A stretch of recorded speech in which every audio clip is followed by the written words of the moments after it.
ground at LCR Society.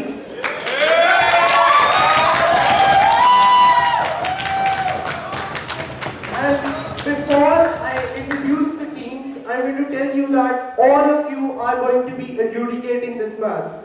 So it is going to be a democratic structure that we are introducing here. Apart from that, we would like to tell you guys that all 5 generations of the LCR Society are actually present here. So we have our opening president, Mr. Evan Iqbal, sitting with us, who has also joined us. So please congratulate him. And now I will introduce the teams and then I will introduce the topic. In opening government, we have Mr. Dania Russell and Ms. Aisha Ahmed. In the opening opposition, we have Mr. Abdul Rahman, who has come to us such a long way, and I can feel it going through to him, but that's a part of that. And then we have Ali Hanan, who wants on the closing bit, and this is where you guys are actually going to learn how to bring in an extension, hopefully. We have Hamza Ijaz and Mr. Reagan, who is the chief adjudicator of this tournament as well. Then we have the closing opposition, who are both lawyers and who earn quite a lot. Their names are Mr. Waqar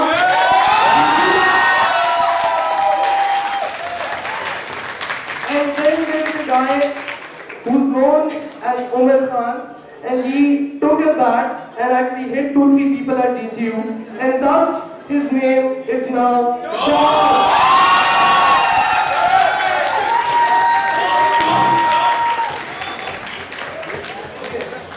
So, the motion before today's House is that this House would allow legislation through a citizen-initiated referenda.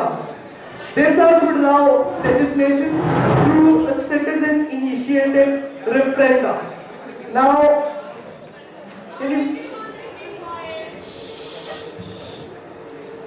before I begin the match, I would request the audience please to turn their cell phones off. You can actually message your partners afterwards. And apart from that, please remain quiet throughout the course of today's debate.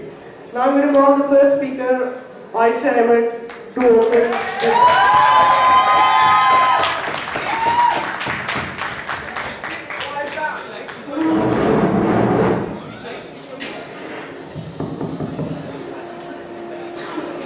Where's the timer? Is there a timer?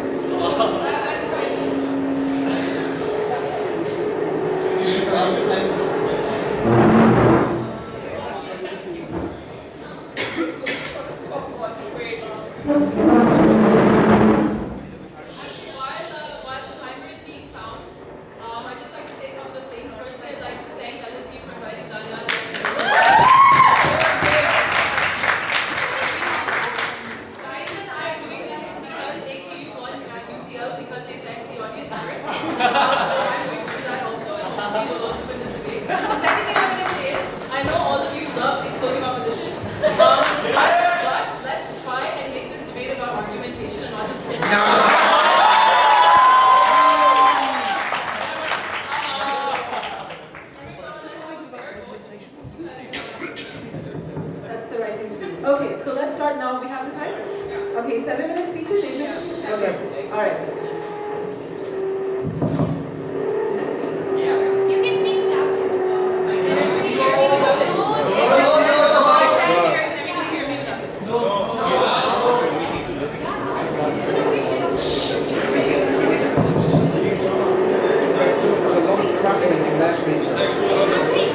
The static is really bad over here.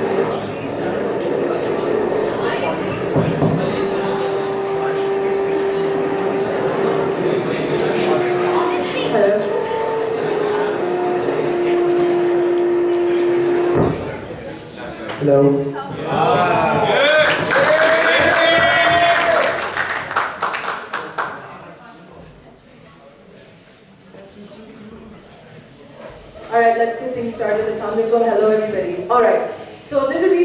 we've been given this motion today? Because the way lawmaking is happening today in countries around the world is just not what the law was meant to be. The kind of laws that are emanating from the state, the kind of time it takes for laws to actually come and be legislated from the state, is showing, ladies and gentlemen, that the basis and foundation of your legislative system is just not coming up to par.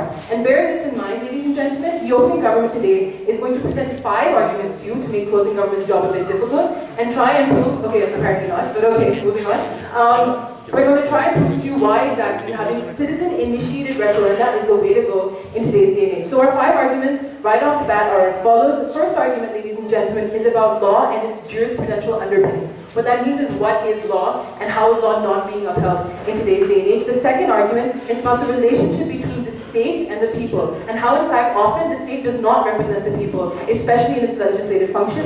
The third argument, ladies and gentlemen, is about having a more participatory democracy, and how ultimately, because lawmaking is ultimately intrinsically linked to the democratic process, we feel that participatory democracy is something we need to look at as a goal. The fourth line of argument, ladies and gentlemen, is about the corporate and external influences on legislative processes today, and how citizen-initiated referenda will actually undermine these kinds of this kind of subversion of the lawmaking process. And the fifth argument, which is what Daniela is going to be talking about, is the offshoots of our policy, ladies and gentlemen, which basically means increasing awareness, increasing interest in the voters, ladies and gentlemen, when it comes to electing your government. And that's something that's not happening today, and that's something we need to do. So those are 5 lines of argument. What's our policy? Because I know for a fact that Hanan will go on and on about how we don't have a policy, but we do. Our policy is simple, ladies and gentlemen. We feel ultimately that any group can get up and say we would like to have a referendum on whether a law is constitutional, on whether we want this law, on whether we want to change or an amendment to a constitution perhaps. And ladies and gentlemen, the safeguard we're going to have is that ultimately there needs to be a baseline minimum voter turnout for this to actually become the law at the end of the day. That voter turnout can be 50, 40, 60%, depends on the jurisdiction, depends on the country, but that's the policy, ladies and gentlemen, and that's going to be pretty difficult for you to refute. And I'm moving on. Now, what exactly is my positive case? I'm going to be talking to you about the 4 arguments that I outlined earlier on. Firstly, what is law, ladies and gentlemen? Let's think about this for a second. Because when in fact, your Congress in the United States of America is making your laws, deciding when you go to war, deciding whether you get universal health care, and that Congress has been voted into power with the 10% voter turnout, ladies and gentlemen, we see that there is clearly a problem. No thank you. No thank you. There is clearly a problem, ladies and gentlemen. Because that's really not the law. And you know, we've seen this in the past within the international arena. For instance, when Nazi law, ladies and gentlemen, was legislated, there was a consensus within the international arena, especially in countries like the United States, that Nazi law is not law because it does not have the consent of the people backing it and underlying it. No thank you. Moving on, ladies and gentlemen, what that basically means is that no thank you. Without the consent of the people, there cannot be law. Now, why do we feel that laws today are not having the consent of the people in mind? Because ultimately, ladies and gentlemen, the Congress is making its laws. If you have to wait 2 or 4 years before a Congress can be voted out, ladies and gentlemen, you do not have direct input into every law that's actually created by the state, and that's a problem. And if you trust the Congress, we say the Congress cannot be trusted, A, because its approval rating, for instance, in the United States of America has been 5 or 10%, ladies and gentlemen, ever since it was created. Go on, sir. When you actually counted the number of people who voted in the actual election, those people, if they're not electing people in the first place, then they are to be responsible. They should elect right. Okay, so here's the thing. Are you saying you're going to hold 95% of your population accountable? Because 95% of the American population is not voting for Congress. You know why? Because it's not a big deal. Everyone votes for Barack Obama, but nobody votes for your congressman, ladies and gentlemen. And what we're saying is, you know what the opening opposition just said? They want to punish those people for not voting. We're not going to do that, ladies and gentlemen. We're just going to say that you, when you feel the law is going wrong or is not in your hands, can have a citizen-initiated referenda. Sit down. Citizen-initiated referenda to in fact create that law. No, thank you, sir. Moving on. The second argument: the state and the people, ladies and gentlemen. Like I've already said, oftentimes the state does not represent your interests. Oftentimes the state will be in power for 4 years before you can actually have a say. Oftentimes the impeachment process is a difficult one which cannot be met, ladies and gentlemen. Oftentimes the state has that, has that permanence, ladies and gentlemen, and citizens cannot do anything about it, and citizens have to wait till they are out of power. And we feel, thank you, sir, stop badgering me. We also feel, ladies and gentlemen, that because there is this no, thank you, sir. Because, ladies and gentlemen, this disjoint between the state and the people necessarily exists. Because, ladies and gentlemen, often the state will, for instance, will go for a healthcare bill. No, thank you. No, we're not going to do away with the state because ultimately we feel that you need it for administration, but for legislative purposes. We want citizen-initiated referenda. Moving on, ladies and gentlemen, because the state and the people are necessarily oftentimes contrary to one another in terms of what they want for society at large, we feel you need to have a more participatory democracy. I've already talked to you about how the congressional vote is minimum. 5 to 10% of your people vote for the body that makes your laws. I've already talked about, for instance, Barack Obama's voter turnout was the largest in history. It was 38%. That's not large, ladies and gentlemen. 60% of your population is silent. We say when that population is disillusioned with the process, because that's why they're not voting oftentimes. Either they're lazy or they're disillusioned. If they're, no thank you. If they're disillusioned, ladies and gentlemen, then give them the power to directly use laws. No thank you, sir. Now we've seen this happen. This is not unprecedented. In California, for instance, ladies and gentlemen, propositions are put out every time you want citizen referenda on a particular issue. For instance, Proposition 8 was voted upon by the Californian people in order to make homosexual marriage illegal. No thank you, lawyers. Thank you very much. To make homosexual marriage illegal, ladies and gentlemen. And we say, okay, that's state-initiated referenda. However, we want to go a step further and have citizen-initiated referenda, ladies and gentlemen, whenever they feel that they need to vote for something. They shouldn't have to wait for the state to say, okay, you know what, here you can vote on this particular law. We think that's unfair because ultimately, the law is supposed to emanate from your people. The law is supposed to govern your people. And so people should be able to decide when they want to make a law, or amend a law, or get rid of a law, ladies and gentlemen. That's exactly why the European government is proposing the motion that they are. Lastly, this is really important. This is something Dana will talk about in more detail. Let's talk about the political process as it exists today, ladies and gentlemen.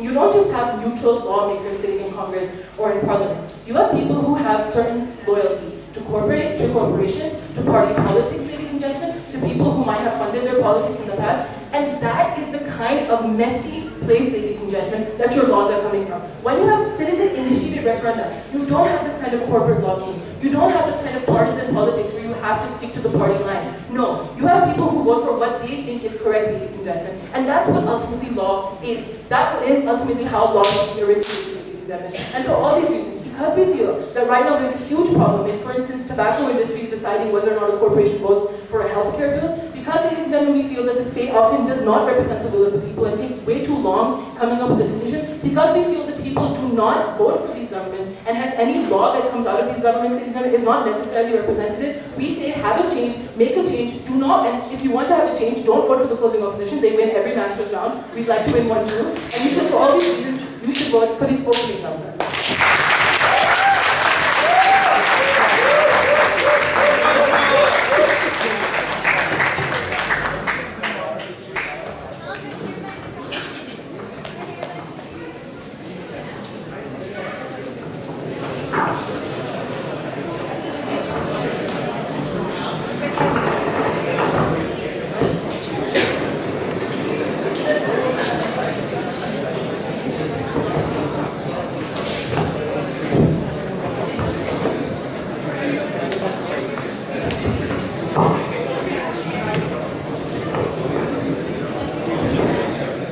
Now, the first speaker from the opposition side, straight from Qatar, Abdul Rahman.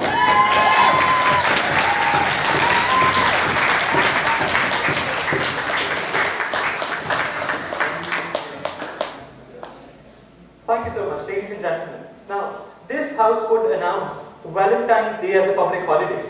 This is the sort of legislation that the citizens would usually be talking about. But I would be talking about this and how the citizens lack a sort of a perspective and context to certain things. And before coming on to that, let me tell you what exactly would be the team opposition standing on. So, we believe that we would not allow legislation initiated through citizens because A, it's more of a sentimental legislation. B, we would be discussing about the role and sovereignty of the parliament, and C, we would be talking about the facilitation of the citizens. Now, let's quickly move on to the refutation. Now, ladies and gentlemen, she was talking about how we need people to initiate a certain referenda and decide for themselves. We've seen already that when people come out on the streets and they protest and they tell the government that no, we don't want this to happen, even if we voted for you in the elections, the government makes sure that they listen to them and they change their policies and perspective. Why do we need a citizen-initiated referendum for that? Secondly, moving on, ladies and gentlemen, they're talking about how there is only a 10% turnout, or 95% of the Americans are not even voting for the Congress. Ladies and gentlemen, that is a factual inaccuracy. 46% of the people who are voting out within the United States for the president as well. Ladies and gentlemen, even if we assume that 95% of the people are not coming out there to vote, why on earth would we believe that they would come out and initiate a referendum? that? How can we do that? Sit down, man. Moving on. We were talking about that how there is a whole correlation between state and people, and the impeachment process is so difficult. Ladies and gentlemen, political systems are self-correcting mechanisms. We've seen Nixon going out as the president. He had to quit. We've seen that media was all after Clinton, ladies and gentlemen, and the people and media themselves served as a watchdog on them and made sure that either they sit down or they quit, ladies and gentlemen. So it's a self-correcting mechanism. Political systems are already existing. Moving on, ladies and gentlemen, they were talking about that how it is already a messy place and how there is a whole policy about corporate governance. So much. And they were talking about how there is this whole debate about corporate law making. Ladies and gentlemen, today we have to analyze that what exactly are the nitty-gritties of the debate that they are talking about. Who would initiate the referenda, even if they have a citizen, even if we have a baseline, and even if the citizens do initiate, ladies and gentlemen, who is exactly going to, who is implementing that, and if they need the government to implement that, if they already have the government to implement that, ladies and gentlemen, then why are the citizens doing it? Whether or not the government is actually liable to follow what the citizens are voting in their votes to, ladies and gentlemen. Now, I will be primarily talking about in my positive case about sentimental legislation, and I will be also talking about the role and the sovereignty of the parliament. My second speaker, Ali Hanan, would actually be talking about how it facilitates the citizens. Moving on towards sentimental legislation. Sit down, sir. Ladies and gentlemen, we've seen in Sudan how in the year 2002 they signed a comprehensive peace agreement, and because of that, they made sure that they have a referendum in the south, ladies and gentlemen. People in north were against the referendum, ladies and gentlemen. The Muslims living in the north were against the referendum because they were against the Christians in the south to break away. Ladies and gentlemen, they had their oil resources in the south, and they never wanted the south to break away. But the government and the international bodies had to come into part, and they had to play this responsible role, because we would be showing you that how citizens lack this certain perspective of foreseeing the future, ladies and gentlemen. Apart from Sudan, ladies and gentlemen, even if we consider the blasphemy law in Pakistan, ladies and gentlemen, we have a huge discrepancy within our society. The society is so much divided, and if you let them decide themselves that, look, we are not doing it anything, you can go on, and certain people can have the blasphemy law and certain people cannot have the blasphemy law. We are looking at illogical things which would lead to a state of anarchy. Sit down, sir. Moving on, ladies and gentlemen. So what exactly is the harm that I've shown to you? I've shown the harm that how it is impossible. We don't exactly know who's implementing it, who's following it, who's initiating it. Ladies and gentlemen, apart from that, we've also shown to you that how there is no onus or liability on the certain government to follow what the citizens are deciding. I've also shown to you that how we would be having a divided as a clash of society existing within the society, how people are sentimental. Ladies and gentlemen, at times of war, they would be discussing whether we want Valentine's Day as a holiday. Well, I think most of the people here would want that too. But anyway, we have to prioritize things within the government. Sit down, sir. Moving on, ladies and gentlemen, we have something like headless revolution. Even in Egypt, ladies and gentlemen, it is an organic revolution which is being led by them, and it's called a headless revolution. When there are these headless revolutions, they're just wandering and fighting with each other, and they just can't decide what is coming up next. They can't just decide what exactly is the power vacuum and who would be filling that too. So when we have such headless revolution, or when people just come and sit there, they wouldn't be having a proper implementation and following of those policies. Sit down, madam. Moving on towards the role and sovereignty of the parliament. Ladies and gentlemen, we've seen here that how if we select a certain group of people, they are not selected anyway. Do you think the government should tell me what clothes I wear in the morning? Well, I think that you should tell that to the government by voting for their manifesto. Sit down there. Now, ladies and gentlemen, we see that we vote for the people. We don't vote for certain random people coming up from ABC places, but we vote for people who stand on a certain manifesto. We have different political parties that are either rightist or leftist. We know their economic policies, their social policies, and what exactly would be the influence that will have on them.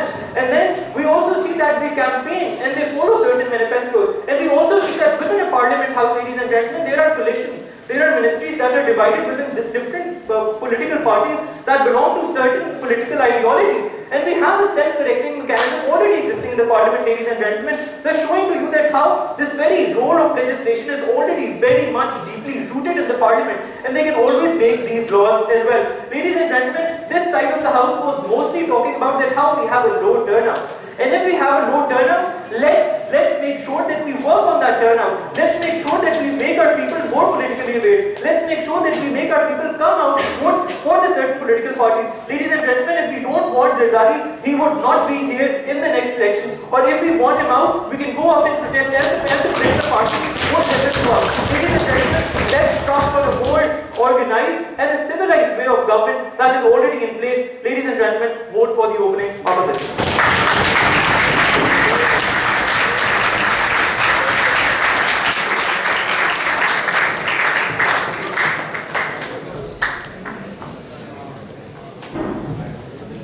Now, thank you. We have Daniel Assist, who's going to be the opening government second speaker in this match.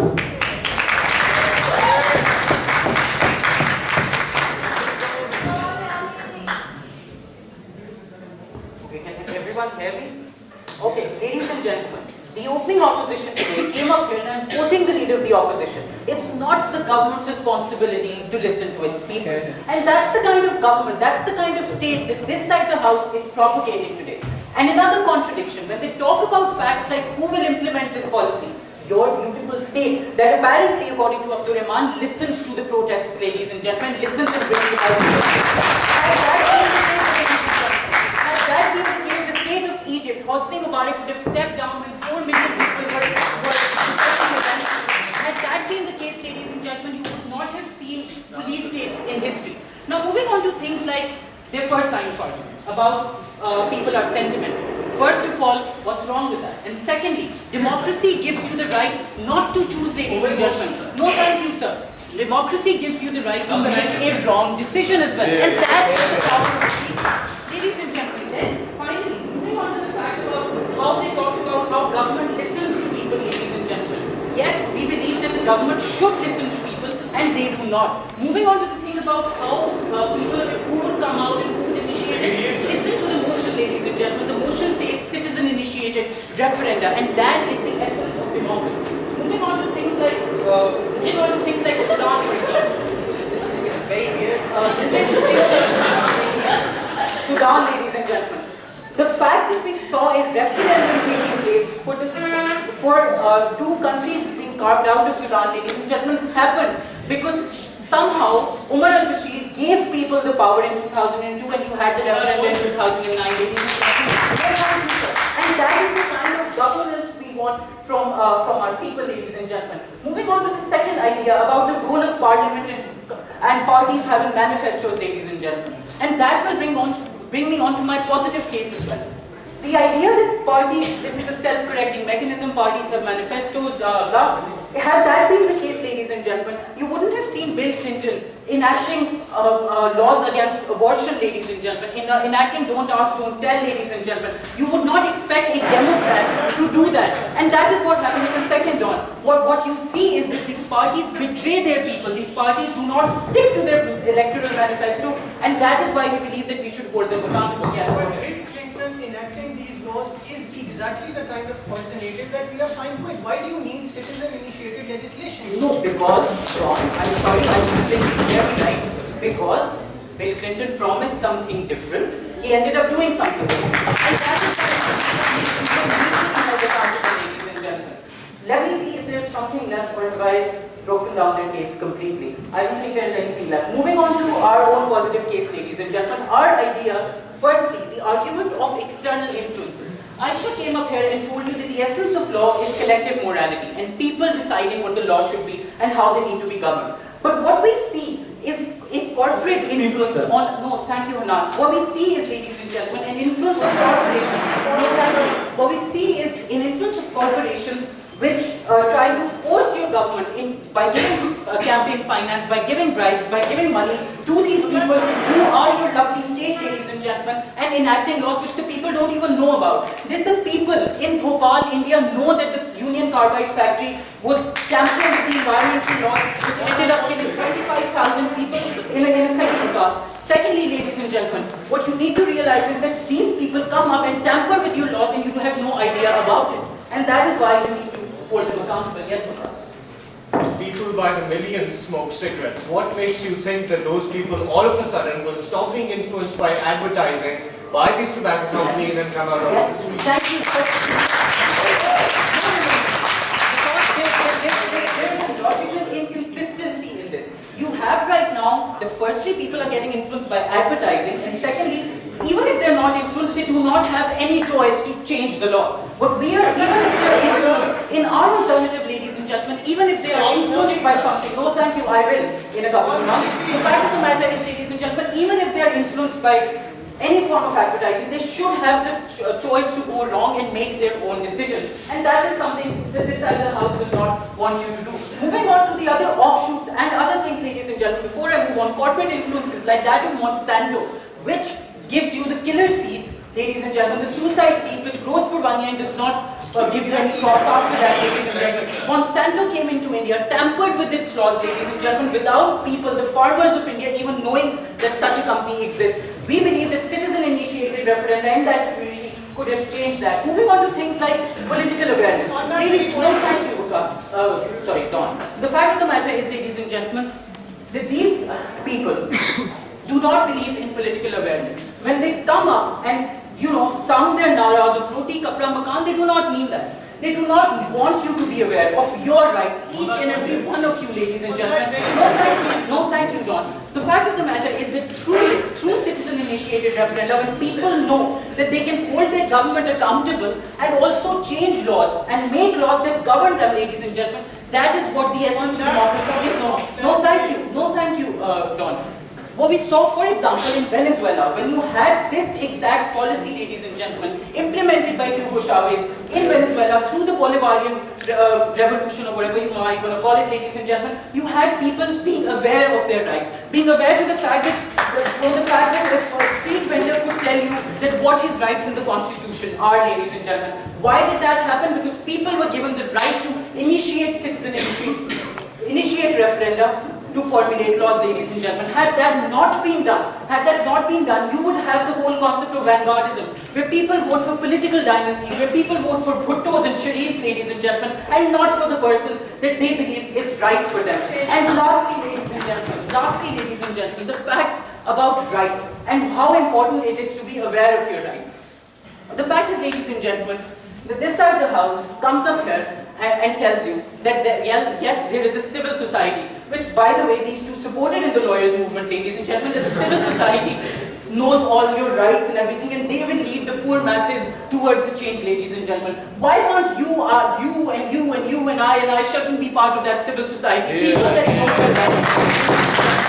That is the message we're trying to propagate. If you want to vote for a side, ladies and gentlemen, vote for a side that gives you your rights, that gives you the right to ask Sardari what he's doing, that gives you the right to ask Percy Mubarak what he's doing to his people. I'm not sounding emotional, it's just that I'm out of breath. And lastly, ladies and gentlemen, vote for democracy, vote for the people, vote for opening up.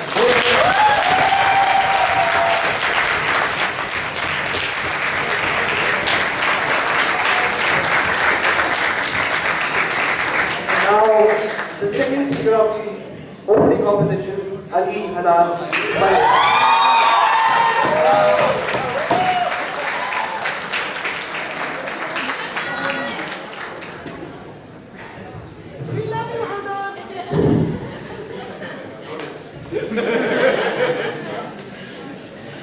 In the course of my speech, I'm going to try to stay as far away from this side of the house. Now, before the debate began, I was having this discussion with Dr. Amar, and we were discussing what would